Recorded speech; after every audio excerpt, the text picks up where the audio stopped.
मानस शांत हाँ, जिनके गुणों के गान में बेवर्धमान महान जिन विचरे हमारे ध्यान में।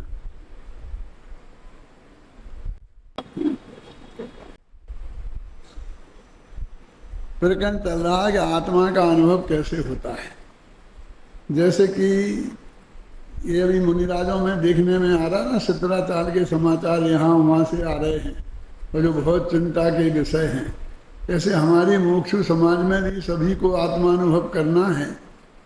आत्मानुभव की सबको बहुत तीव्र आकांक्षा है और उसको उसका मार्केट देखकर ऐसे नकली आत्मानुभवी भी खड़े हो रहे हैं। तो हमारी वो भी एक समस्या है। इसलिए भी हमें उस सब्जेक्ट पर गहराई से चिंतन करना बहुत जरूरी है। टोडरमल जी की रहस्यपूर्ण चिट्ठी के आधार पर अपन चर्चा कर रहे थे कि उन्होंने कहा कि आत्मा का अनुभव प्रत्यक्ष होता है कि परोक्ष होता है। मुल्तान नगर जो आजकल पाकिस्तान में चला गया है, वहाँ से एक पत्र आया था जिसके उत्तर में उन्होंने एक चिट्ठी लिखी थी जिसे आज रहस्यपूर्ण चिट्ठी कहते हैं। टोडरमल जी किन उन विद्वानों में से थे कि जिनने चिट्ठी लिखी और वो शास्त्र बन गई। रहस्यपूर्ण चिट्ठी आज शास्त्रों की श्रेणी में रखी जाती है और आत्मानुभव जैसे महत्वपूर्ण विषयों पर प्रकाश डालने वाली है। हम शास्त्र लिखते हैं तो वो भी चिट्ठी भी नहीं बन पाती है, और उन्होंने एक चिट्ठी लिखी और वो शास्त्र बन गए। प्रश्न ये था कि आत्मा का अनुभव प्रत्यक्ष है या परोक्ष है। पंडित जी कहते हैं कि आत्मा का अनुभव माने सम्यक दर्शन तो श्रद्धा गुण की पर्याय है, और प्रत्यक्ष और परोक्ष तो प्रमाण के भेद हैं, ज्ञान के भेद हैं। इसलिए हम उनमें प्रत्यक्ष और परोक्ष की दृष्टि से क्यों देखना चाहते हैं। सबसे पहले तो वो ये कहते हैं, फिर वो ये कहते हैं कि हमारे पास जो ज्ञान आज है वो सिद्धांत की दृष्टि से तो मत ज्ञान और श्रुत ज्ञान ही है, और वो परोक्ष है। केवल ज्ञान प्रत्यक्ष है वो हमें है नहीं, अवध ज्ञान मनपर्य ज्ञान भी नहीं है। कदाचित तो हो जाए किसी को पात्रता से, जैसे मान लो अवध ज्ञान देवगति नरक गति में भी हो जाता है, तो वो पर पदार्थों को जानते हैं, वे प्रत्यक्ष हैं, देश प्रत्यक्ष, लेकिन सिर्फ वे पुद्गल को जानते हैं। रूप विश्व बधे तदनंत भागे मना परे से, इसलिए वे हम अनुभव में काम आ नहीं सकते। तो हमारे पास जो मत ज्ञान और शुद्ध ज्ञान बचे, यदि ये परोक्ष ही हैं और इनसे आत्मा का अनुभव नहीं होता, आत्मा प्रत्यक्ष होता है, ऐसा मानेंगे तो फिर हमें आत्मा का अनुभव हो ही नहीं सकता, क्योंकि हमारे पास वो प्रत्यक्ष ज्ञान है ही। तो कहते नहीं, वो शास्त्र में एक साम्यवहारक प्रत्यक्ष भी होता है। तो साम्यवहारक प्रत्यक्ष तो ऐसा होता है, इंद्रिय प्रत्यक्ष को बोलते हैं, और भगवान आत्मा तो अतीन्द्रिय पदार्थ है। अरसम रूप मगंधम अव्यक्तम चेतना गुण मसद्धम, उसमें रस रूप गंध है ही नहीं, तो इंद्रियों के माध्यम से होने वाले ज्ञान की पकड़ में वो आ नहीं सकते। इसलिए वो असाम्यवहारक प्रत्यक्ष भी यहाँ काम नहीं आएगा, कि वो एक अनुभव प्रत्यक्ष होता है। सिद्धांत में होते हैं कि प्रत्यक्ष परोक्ष, समझ में है ना।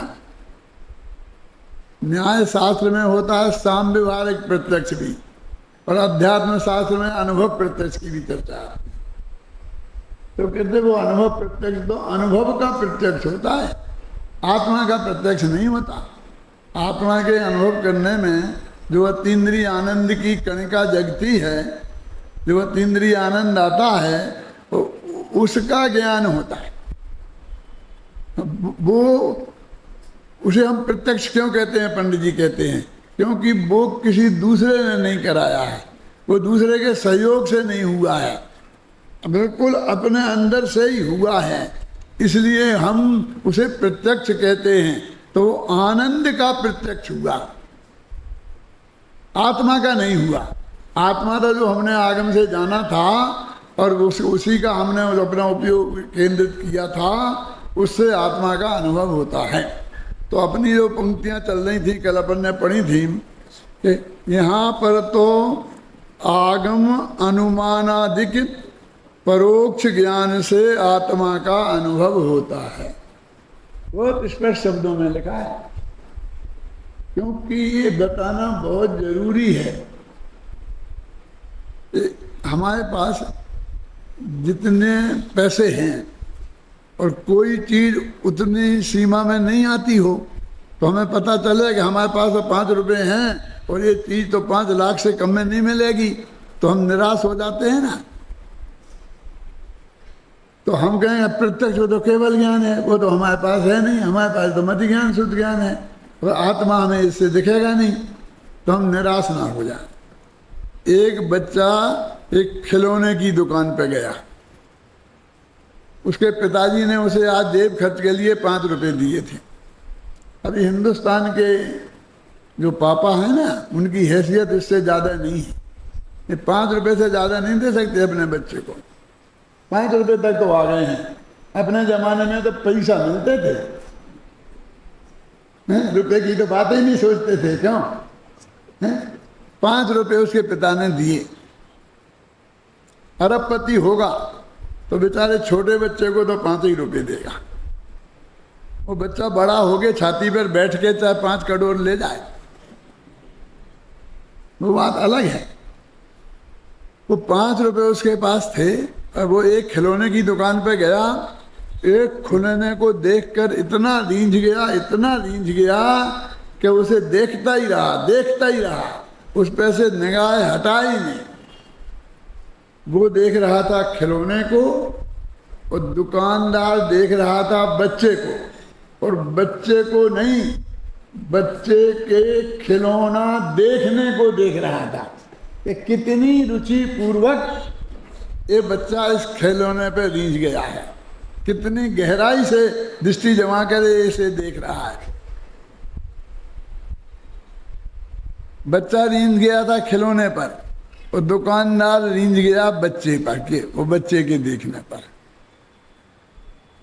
उसने पूछा ये कितने का है? बच्चे ने, दुकानदार ने सोचा यही तो 500 रुपये का है, और 500 रुपये बोलूँगा तो बच्चे के पास 500 रुपये तो होंगे नहीं, तो ये ले नहीं पाएगा, तो बहुत निराश हो जाएगा। तो बोला तेरे पास कितने पैसे हैं? तो निकाल के जल्दी 5 का नोट बताया कि मेरे पास ये 5 रुपये हैं, कि 5 ही रुपये का है। तो उसने वो नोट फेंका और खिलौना लेके चला। 5 रुपये में 500 रुपये का खिलौना 5 रुपये में लेके चला गया। पिता ने लिखा तो जाकर एक चांटा मारा, कहाँ से चोरी करके लाया? कि नहीं, आपने पैसा दिए थे, उन पैसों से खरीद के लाया हूँ, या तो तूने पैसे चोरी किए हैं या खिलौना चोरी किया है। इतना बढ़िया खिलौना 5 रुपये में मिलता है, झूठ बोलता है। वो रोने लगा, बहुत कहा कि नहीं, मैंने आपने जो पैसा दिए थे उन्हीं पैसों से सामने की दुकान से मैं ये खिलौना लाया। समझना मैं क्या कहना चाहता हूँ? तो धीरे धीरे उस बाप को भरोसा हुआ कि सचमुच उस दुकान से लाया है, तो बहुत सस्ते खिलौना मिल रहे हैं, चलो अपन ले लेते हैं। तो बेटे के साथ गया, चल बेटा ले गया और नवा खिलौना देख के दिखाया और कहा ये 100 खिलौने दे दो। हाव नहीं किया, हाव तो मालूम ही था ना, बेटा अभी लाया था ना 5 रुपये में, तो 100 खिलौने दे दो। तो उसने फटाफट भैया ऐसा ग्राहक कहाँ मिलेगा, 100 खिलौने बुलवाए और उसने 500 रुपये पकड़ा। बोले भाई साहब 500 नहीं, एक के 500 हैं। कितने हुए? 100 के 50,000 हैं। इतना अंधेर वाली? कि नहीं साहब, एक खिलौना तो 500 का ही है। तो बच्चे को आपने कैसे दे दिया? कि बच्चे को 5 रुपये में नहीं दिया, कितने में? सर्वस्व में दिया। उसके पास जितनी पूंजी थी वो सब उसने समर्पित किया। उसने बार्गेनिंग नहीं की कि 4 रुपए में नहीं देगा। ये बनिया बार्गेनिंग किए बिना कोई चीज लेते नहीं है। क्यों? उसने बार्गेनिंग नहीं की, तो सर्वस्व समर्पण किया उसने। ये भगवान आत्मा तो केवल ज्ञान से ही जानने में आएगा। लेकिन आप अपने पास तो 5 इंद्रियों वाला ज्ञान है, जिसे मत ज्ञान श्रुत ज्ञान बोलते हैं। तो उनने कहा तुम उस ज्ञान को सर्वस्व समर्पण करो तो ये 5 रुपए में भी मिल सकता है अनुभव का खिलौना। लेकिन बंटवारा नहीं होगा, बार्गेनिंग नहीं होगी कि मेरे पास इतना ज्ञान है, थोड़ा धंधे में लगाऊंगा, थोड़ा इधर लगाऊंगा, थोड़ा उधर लगाऊंगा, थोड़ा राजनीति में लगाऊंगा और थोड़ा तुम्हारे आत्मा में भी लगा दूंगा। किसके आत्मा में? तुम्हारी आत्मा में। आत्मा हमारा जब तक रहेगा बेटा तब तक तुम्हें मिलेगा नहीं। ये आत्मा तुम्हारा बनना चाहिए। भेद का विज्ञान है ना, हमारे साथ में यही तो बताया है कि देह से भिन्न, राग से भिन्न, पर से भिन्न, पर्याय से भिन्न। ये जो भगवान आत्मा है तुम्हारे इस ज्ञान से ही तुम्हें उपलब्ध हो सकता है। श्रेणी पंचेंद्री हो, चारों गति के जीवों को वो भगवान आत्मा के दर्शन हो सकते हैं कि साफ तो नहीं होंगे, विशद तो नहीं होंगे। प्रत्यक्ष जैसा निर्मल होता है ना विशद ज्ञान, विशदम प्रत्यक्षम, वैसा तो नहीं होगा। अगर नहीं होगा। हम जानते हैं परोक्ष होगा, थोड़ा थोड़ा फीका रहेगा, लेकिन वो फीके में ही आत्मा का अनुभव हो जाएगा। ऐसा इसमें लिखा है। आत्मा के अनुभव के लिए वैसा ही ज्ञान जरूरी है जैसा श्रेणी पंचेंद्रिय को उस शेर को था भगवान महावीर की पर्याय में। भगवान महावीर की पर्याय जो शेर की थी ना, और उसको था ना, और उतने ज्ञान में भी भगवान आत्मा का अनुभव होता है। बड़ा पंडित की जरूरत नहीं है,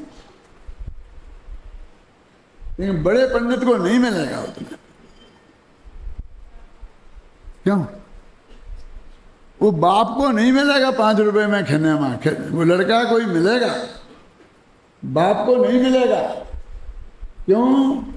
कि उसे तो खिलौना चाहिए हर कीमत पर, और बाप को चाहिए नहीं, बेचना है। बाप को बेचने के लिए लेना है, समझे ना? और बेटे को बेचने के लिए नहीं लेना है। तुम्हें आत्मा अनुभव के लिए चाहिए कि बेचने के लिए चाहिए? कि नहीं पंडित जी आप तो ये बता दो कि हमारा बच्चा हम आपके यहाँ भर्ती कराए देते हैं, कि आप जैसा पंडित कितने दिनों में बन जाएगा? हम जैसा कैसा? तो जो आत्मा को जानता हो, आत्मा का अनुभवी हो, वो तो हम नहीं मानते कि तुम आत्मा के अनुभवी हो। क्यों? लेकिन बहुत समझाते बहुत अच्छा हो आत्मा। इतनी भीड़ इकट्ठी होती है, बिल्कुल सुई गिरे की नोक के बराबर आवाज नहीं हो, सब लोग शांति से सुने हैं। तेरे को आत्मा बेचने के लिए चाहिए, अनुभव के लिए आत्मा नहीं चाहिए। ऐसा नहीं ना।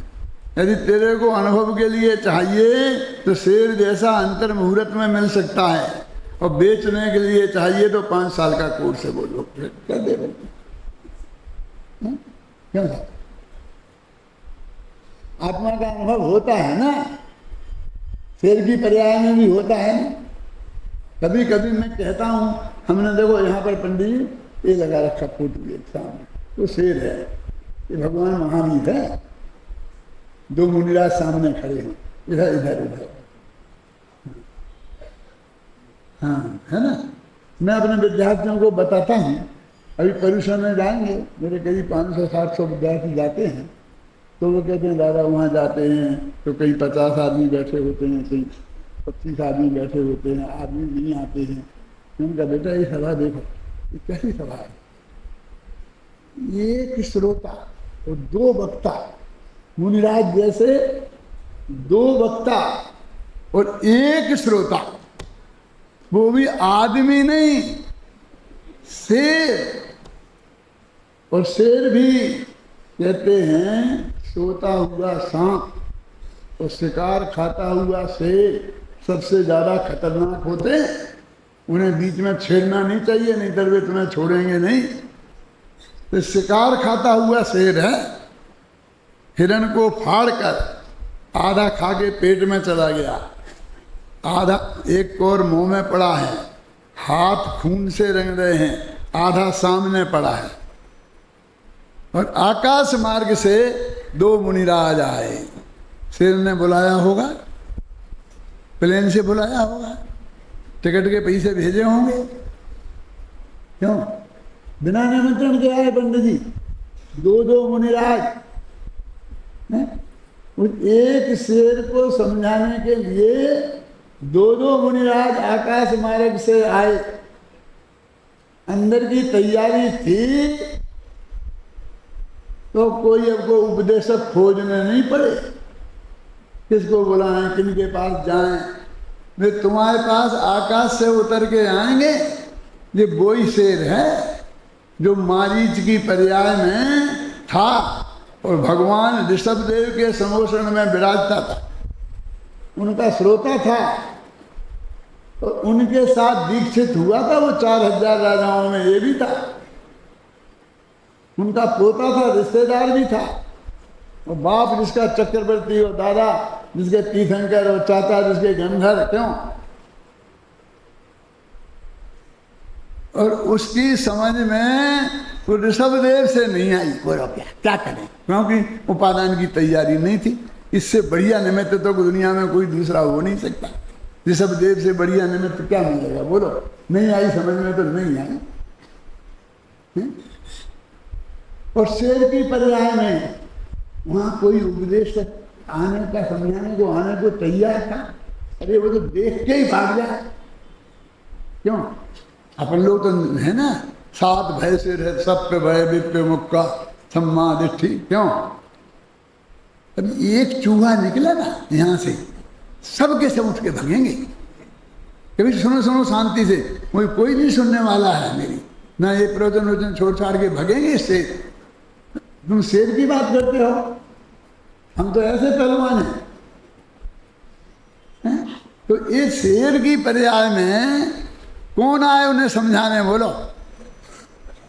लेकिन उसकी पात्रता पकी, आ गया काल, आ गया काल लब्धि आ गई, ख्याल में आई। आकाश मार्ग से मुनिराज आए और उनने समझा। जब मैं तीर्थंकर भगवान महावीर किताब लिख रहा था सन 72 में, तो जब ये प्रकरण लिख के मैंने किताब प्रेस में दे दी और किताब छप रही थी, लेकिन मेरे एक विकल्प खड़ा हुआ कि इसमें अपन ने क्या लिखा। तो महाराज समझा रहे कि तू तो महावीर का जीव है, तू तो भविष्य में ऐसा होगा, तू तो तीर्थंकर होगा, तू तो ऐसा होगा, और तू कहाँ ऐसा दुष्ट है। समझ में नहीं आई। ये ऐसा सुन के सम्यक दर्शन कैसे हो गया उसे? सम्यक दर्शन के लिए देशना लब्धि क्या होना चाहिए पंडित जी? मेरे मन में विकल्प आया, वो सही नहीं लिखा आपने। तो फिर मैंने सोचा कि त्रिकाली ध्रुव भगवान आत्मा की बात लिखो, स्वर से भिन्न, पर्याय से भिन्न, वेद विज्ञान कराओ, संबर अधिकार समझाओ। तो वो इससे भी समझ में क्या आएगा? तो उन्होंने यदि ऐसी बातें की होंगी संजय, तो शेर की पर्याय में समझ में कैसे आएगा? तो महाराज ऐसी कैसे कह सकते? अब शेर की समझ में आए और महाराज बोले, ऐसा कोई उपदेश होना चाहिए। तो रात के 2 बजे उठ के मैंने वो लिखा और लिख करके प्रेस में फोन किया। रात किताब छप रही थी, क्योंकि वो जल्दी से जल्दी जानी थी। महावीर बस था ना, सब हमारा धर्म चक्र निकल रहा था, उसमें जाने वाली की थी किताब। तो इस रुकवा कर मैंने कहा फला पेज पर ये 2 पेज बदल दो, वो आज पढ़ना आप, उसमें लिखा है। तो मैंने कहा कि ये नहीं समझेगा यदि वो भगवान आत्मा की बात शेर, तो तू तीर्थंकर होने वाला है, तू ये कैसे समझ लेगा? आप मेरा जो बातें कहीं जा रही हैं वे भी तो उसके लिए उतनी ही कठिन है। क्यों है? कि तू तीर्थंकर है और ये है और वो है। इसलिए अभी अपन इसको विकल्प छोड़ो कि उसकी समझ में आएगा कि नहीं आएगा। अपन तो सम्यक दर्शन के लिए जो बात समझना जरूरी है, जो अपन समझते हैं वो बात लिखो। तो मैं उनसे कहता हूं विद्यार्थियों से, देखो ऐसी सभा, बोलो तुम्हारी ये सभा अच्छी कि ये याद पूरा हॉल खचाखच भरा हुआ है, आप कह रहे तो ये एक श्रोता, और वो भी जानवर भी मांसाहारी। कभी कभी मुझे विकल्प आता है कि महाराज को आत्मा की बात समझाने के पहले अबे जी ये कहना था कि जा कुल्ला कर दिया, वो झूठे मुंह है, वो उसे कुल्ला नहीं करा है और आत्मा समझाने लग गए। बताना कि सदाचारी होना चाहिए ना, आत्मा की बात सुनने वाले सदाचारी होना चाहिए ना। क्यों रात्रि में भोजन करो, अभक्ष का भक्षण करो, ऐसा आचरण हो तो हम विद्यालय में भर्ती नहीं करते। यदि हमें मालूम पड़ जाए कि कोई विद्यार्थी ऐसा करता पाया गया, हम निकाल देते हैं। इस साल कितने निकाले शांति जी? 7-8 निकाले हमने, 8 निकाले। 4 वर्ष का कोर्स कर लिया शास्त्री का, 1 वर्ष बाकी रह गया। तो इसी टाइप की कोई गलती थी कैसी, आप समझ गए ना? निकाल दो, कुछ नहीं, ऐसा हमारा नहीं। अभी लाइन लगाए 2-3 खड़े कि हम कसम खाते हैं और नहीं करते हैं, और हम तो नहीं करेंगे गलती दोबारा ऐसी, हमें तो अभी दे दो, एक चांस दे दो, एक चांस दे दो। लेकिन हमारे शांति जी सुनते ही नहीं, हमारी भी नहीं सुनते।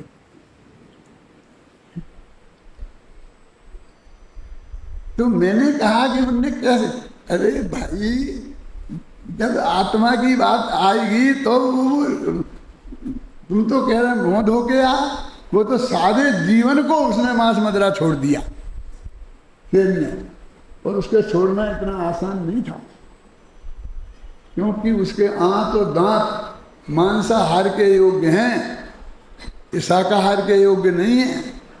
और उसे बढ़िया बढ़िया हलवा पूड़ी कौन खिलाने वाला है? हम पंडितों को तुम बहुत परेशान करते हो, लेकिन शेर को कोई नहीं खिलाने वाला है। घास बेचारा खा नहीं सकता, क्योंकि आंत ऐसी नहीं है, दांत है नहीं चबाने लायक हैं, और हलवा पूड़ी कोई खिलाएगा नहीं, भूखों ही मरना पड़ेगा, भले ही वो महावीर का जीव हो। क्यों? कुछ दिनों में ही व्रत ले लिए तो जल्दी से ही उपवास में ही स्वर्गवास हो गया। मेरा मतलब समझे या नहीं समझे? तो कितना कठिन था उसका छोड़ना, फिर भी छोड़ा। तो सदाचार का स्थान अपने यहाँ है, बहुत महत्वपूर्ण स्थान है। शुद्ध सात्विक जीवन होना बहुत जरूरी है, लेकिन वो ही सब कुछ नहीं है। वो हो जाएगा तो तुम्हें सम्यक दर्शन हो गया, सम्यक ज्ञान हो गया, सम्यक चारित्र हो गया, ऐसा नहीं समझना। ये जो मूल जो आत्मा है, जो तत्व ज्ञान है, वो तो उसे समझना ही पड़ेगा, जो देशना लब्धि में क्या बताया है। मैं तो ऐसा बोलता हूँ कि सत्पुरुष होता है ज्ञानी धर्मात्मा, निमित्त रूप में कौन होता है? देवशास्त्र गुरु होते हैं ना। देव तो अरहंत भगवान हैं, वीतरागी सर्वज्ञ हैं, उनकी तो कहना ही क्या है, और शास्त्र तो परम पवित्र हैं ही। अब गुरु रह गया, तो गुरु कैसा होना चाहिए? तो गुरु तो अपने नग्न दिगंबर ही होते हैं, फिर नग्न दिगंबर भी हैं, और सास बहू के किस्से सुनाएं तो वो देशना नहीं है। सास बहू को घर में कैसे प्रेम से रहना चाहिए, क्यों? तो क्या सुना? सत्य पुरुष, सत्य माने त्रिकाली ध्रुव, सत्य माने उत्पाद व ध्रुव युक्तम सत्य, जो वस्तु का स्वरूप है, सत्ता स्वरूप, उसका स्वरूप समझाए, वो है सदुपदेश। सदुपदेश माने वो सत्य का उपदेश, सत्य का नहीं, सत्य वस्तु का स्वरूप क्या है। उत्पाद व द्रव्य वस्तु का स्वरूप है, स्वरूप है का मतलब क्या है समझते हैं? उसे उत्पन्न होने के लिए द्रव्य को किसी के सहयोग की जरूरत नहीं है। सहयोग की जरूरत है तो वो उसका स्वभाव नहीं हो सकता, समझे ना? पर्याय के उत्पन्न होने के लिए उसे किसी दूसरे के सहयोग की जरूरत नहीं है। और पर्याय को नष्ट होने के लिए वो भी उसका स्वरूप है। एक उत्पन्न हो फिर एक समय में नष्ट हो जाए, फिर नई पर्याय उत्पन्न हो फिर पर्याय नष्ट हो जाए, फिर उत्पाद अब जो उत्पन्न हो रही नष्ट हो रही, उत्पन्न हो रही नष्ट हो रही। अब पज्जय मूढ़ा ही पर समया, अब उसी में हम अपनापन स्थापित करें तो हमें निगोद जैसा दुख होने वाला है। मैं आपसे कहती हूँ कैसे होगा निगोद जैसा दुख? सुनो, 4 गतियां हैं ना, सबसे ज्यादा दुख कौन सी गति में है? अपने मन में ही जवाब देना, बोलने की जरूरत नहीं है, मेरी तो आदत है ऐसी भाषा बोलने की। कृष्णवाचक जैसी भाषा है, तुम्हारा ध्यान आकृष्ट करने के लिए, तुमसे बुलवाना नहीं है। क्या कह रहा हूं मैं कि कौन सी गति में सबसे ज्यादा दुख है? तो सब कहते हैं नरक गति में, मैं कहता हूं नरक गति में नहीं है। नरक गति में दुख ज्यादा दिखते हैं नहीं, क्योंकि वहां हर जीव सेमी पंचेंद्रीय होता है, अवधिया नहीं होता। और त्रिंच गति में है क्योंकि निगोद त्रिंच गति में शामिल है। एक इंद्रिय जीव ज्यादा दुखी है क्या नहीं है? और क्या दुख है साहब उनको? तो आलू देखता है ना, तो फ्रिज में रखे रहते हैं एयर कंडीशन में, हम तो चाहे गर्मी में बैठे रहते हैं, इतनी बढ़िया सुविधा हमें कहाँ है? लेकिन दुख काय के हैं? एक श्वास में 8-10 बार और जन्मे मरे भरे दुख भार। एक श्वास में 18 बार जन्मते हैं और 18 बार मरते हैं, ये दुख है। तो जन्मना मरना सबसे बड़ा दुख है। हमें मरना ही दिखता है ना, तो उनको मरो जन्मो मरो जन्मो, ये दुख निरंतर उसको है, उसने वो दिया थी, इसलिए वो ज्यादा दुखी है। तो मैं ये कह रहा हूं कि ऐसी जो हमारी वृत्ति है, क्या मूल बात अपन क्या कर रहे थे?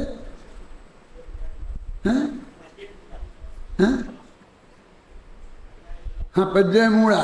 तो अभी वो मरे जन्मे, तो वो एक समय नहीं हुआ, एक श्वास में 18 बार हुआ ना, तो बहुत समय होंगे।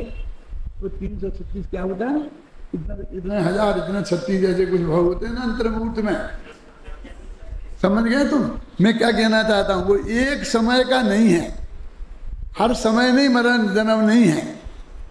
तो अब तुम्हें पर्याय में अपनापन कर लिया, और पर्याय तो गारंटी एक समय में नष्ट होगी और दूसरी आएगी। तो उस निगोदिया को जितना दुख है उससे ज्यादा दुख पर्याय में अपनापन मानने वाले को है। समझ में आए?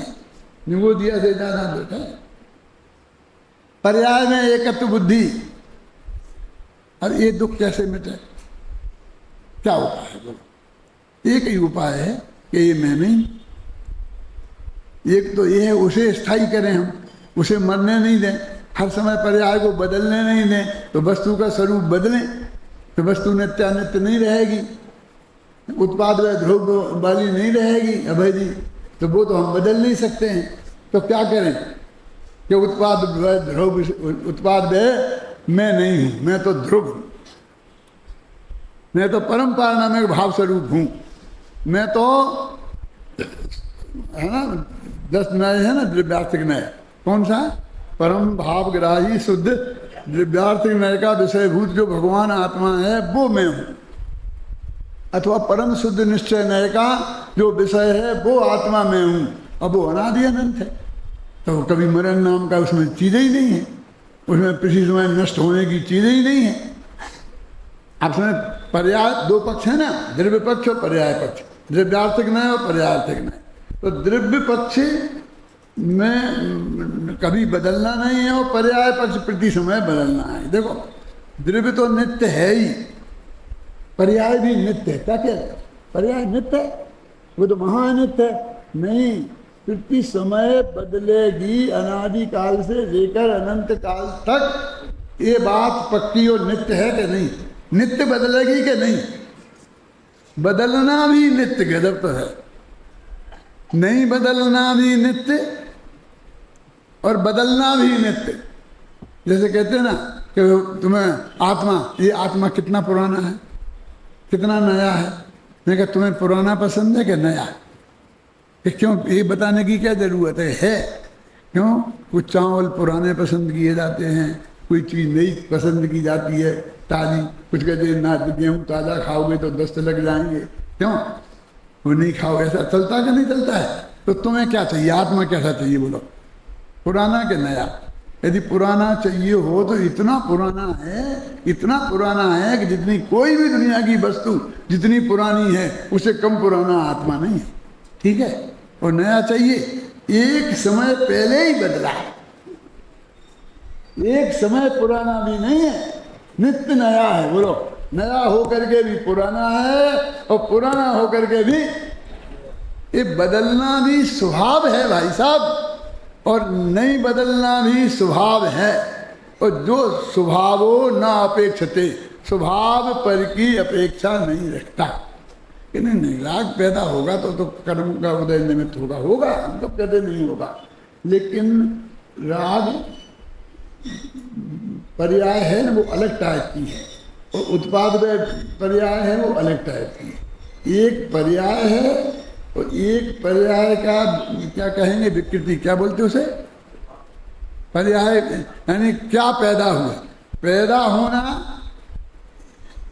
ये उत्पाद है, और क्या पैदा होना है राग, ये उसका क्या हो गया, उपाधि। हाँ मैं भूल रहा, उपाधि है। राग उपाधि है और उत्पाद उपाधि नहीं है। उत्पाद स्वभाव, उपाधि समझे ना, इनके पीछे बहुत उपाधियां लग गई, अभी इनसे कुछ नहीं हो सकता हैं। अभी तो कैसे बैठे, हाँ पता नहीं है, यहाँ से उठते ही धनाधन फोन आएंगे और कितनी उपाधियां लगी हैं। अब थोड़ी उपाधियां कम करो ना संजीव जी, कहते कि नहीं कहते? तो उपाधियां आफत है। राग उपाधि है और उत्पाद उपाधि नहीं है। राग के लिए निमित्त की जरूरत है और उत्पाद के लिए निमित्त की जरूरत है। दोनों पर्यायों में अंतर है। ख्याल में आए ना? उत्पाद व द्रव्य हमारा स्वभाव है, वो अपने आप होगा, उसके लिए किसी दूसरे की जरूरत नहीं है, उसे माँ बाप की जरूरत नहीं है। तुम मनुष्य पर्याय में आओगे तो माँ बाप की जरूरत है, देव में जाओगे तो माँ बाप की जरूरत नहीं है। उत्पाद सैया पे ही पैदा हो जाओगे, समझिए ना? तो राग उपाधि के लिए जरूरत है, समझे? निरुपाधि स्वभाव सहज उत्पाद है, वो ऐसा उत्पाद है जो वस्तु का स्वभाव है, वो सत्य है। सद्द्रव्य लक्षणम और फिर वो गुण पर द्रव्यम उत्पाद व द्रव्युक्तम सत्य और सद्य लक्षण। तो वो मैंने कहा ये समझाना चाहिए, तब आएगा उसको सम्मा दर्शन का निमित्त बनेगा। कि ये समझ में नहीं आएगा, शेर की नहीं आएगा तो सम्मा दर्शन नहीं होगा, ये तो आना पड़ेगा। जो मूल चीज है वो भगवान आत्मा उनके ख्याल में नहीं आएगा, वो भगवान आत्मा उनके ख्याल में अवश्य आएगा। आप समझ रहे हैं ना? इसलिए हमको बहुत गहराई से इसमें लिखा है कि आगम अनुमानादिक से परोक्ष ज्ञान से आत्मा का अनुभव होता है। घबराओ मत, तुम्हारे पास जो ज्ञान है उस ज्ञान से आत्मा का अनुभव हो सकता है। जिस भांति प्रज्ञा छेनी से पर से विभक्त किया इसे, उस भांति प्रज्ञा छेनी से ही अरे ग्रहण करो इसे। जिस प्रज्ञा छेनी से जिस प्रकार पर से भिन्न किया आत्मा को, उसी प्रकार इस भगवान आत्मा को ग्रहण करो। कभी कभी मैं कहता हूँ कि आत्मा का अनुभव एक कप चाय पीने से ज्यादा सरल है। ऐसे समझ में नहीं आएगा। अब आप अपने घर से निकले, जहाँ जाना था वहाँ पहुँच जाना था 2 घंटे में, और आपको आदत है कि 3 बजे चाय पीने की, और नहीं मिले तो सिर में दर्द हो जाता है। अब जाकर के वहाँ जंगल में गाड़ी खराब हो गई, वहाँ ना चाय की दुकान है ना कुछ है, 4 किलोमीटर इधर कुछ नहीं है, 4 किलोमीटर इधर कुछ नहीं है, और आपका समय हो गया चाय का, क्या करो बोलो।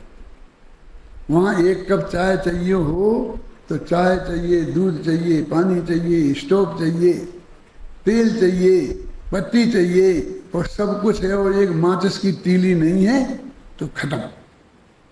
कितनी चीजें चाहिए तो 1 कप चाय मिलेगी बोलो। और आत्मा का अनुभव करना है तो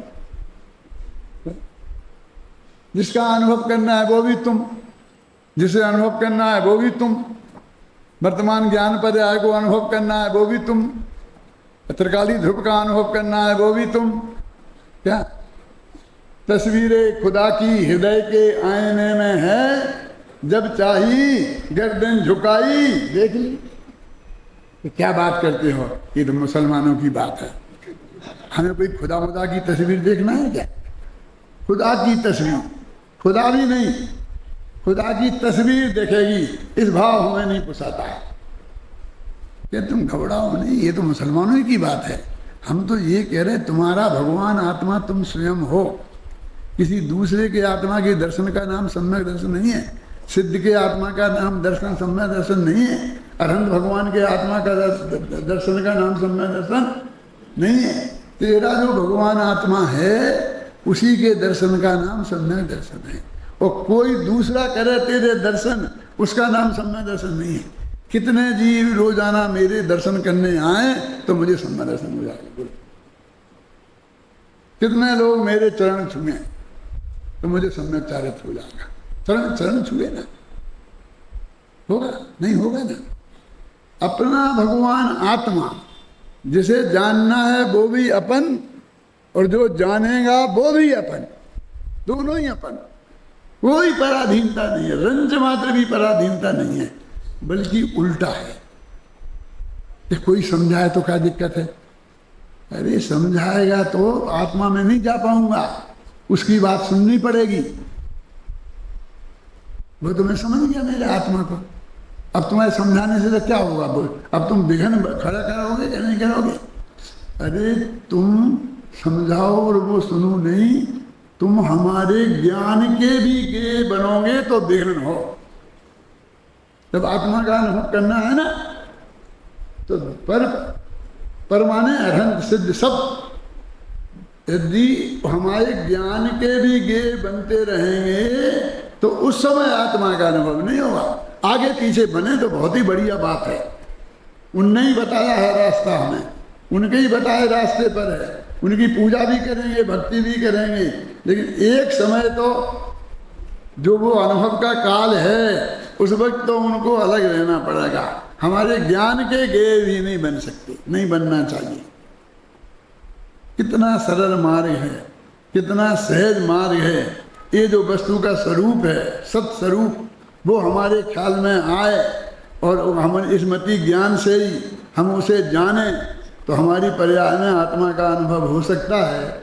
सबको ही आत्मा का अनुभव जल्दी से जल्दी हो, इस मंगल भावना के साथ मैं अभी की बात समाप्त करता हूँ।